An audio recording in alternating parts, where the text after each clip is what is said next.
Leone Taki, Kevin Stefanski talked about getting ready for the 49ers and what they have seen from San Francisco. Yeah, obviously played really well last night. Have been playing very, very good football on all three sides of the ball. We had really one eye on them last week in our work, in our bye week work, and then we'll really dive into them starting today. Really, really good team. Obviously, they're 5-0. They put some great things on tape as an offense.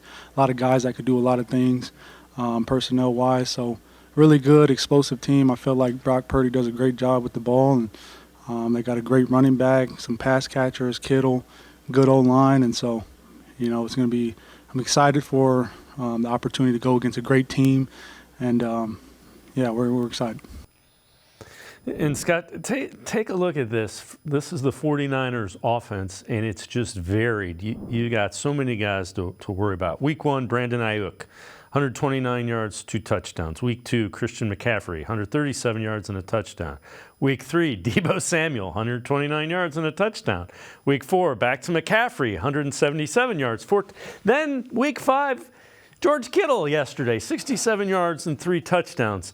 The other thing, McCaffrey has scored, I think it's something like 14 straight games he's scored a touchdown in.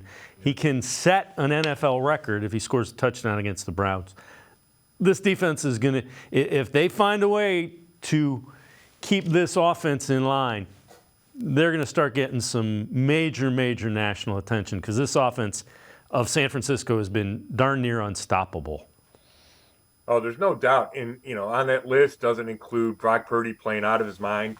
Now he's the favorite to win the MVP, which, I don't think you ever would have. I know you wouldn't have said a year ago when he was the last pick in the draft, and certainly wouldn't have said it week 1 this year, coming off he had an right arm injury, and he's able to be ready to go week 1. He's been incredible. It looks like he just makes nothing but good decisions, has really good accuracy. They got a great play caller in Kyle Shanahan. So, yeah, to me, if you look at that, the Browns secondary gives them a chance, right? Maybe they can cover man-to-man against Ayuk and against Deebo and maybe even against Kittle.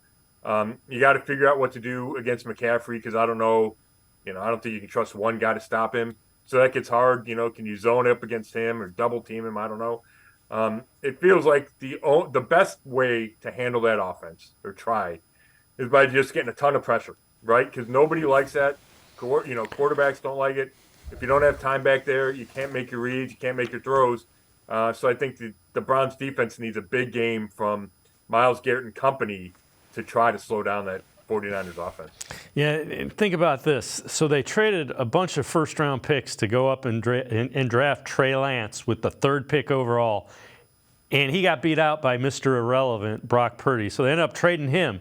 They made one of the worst trades, and nobody's going to talk about it because they came back and with the 7th, the last pick in the draft, they got their quarterback.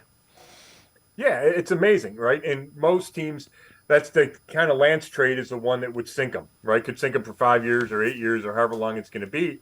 But if you find the guy, that's the key. You got to find that guy somewhere, and they found him in the 7th round. Now, I know that it helps for Purdy to be around, to have all that talent around him, and to have Kyle Shanahan as his coach and calling those plays and designing that scheme because he's got guys running open. So I think it'd be harder if he were with another offense, another team. Having said that, not every quarterback can handle that, right? Johnny was in Stefanski's or Shanahan's offense and didn't make it work. Garoppolo turned it over too much in Shanahan's offense, and obviously Lance was hurt, but even then, Shanahan didn't trust him. So Brock Purdy deserves a ton of credit, and the 49ers did get kind of lucky, right? Sure, they took him, but they passed on him a bunch of times, and all of a sudden the guy is, looks like he's going to be the quarterback for a while there.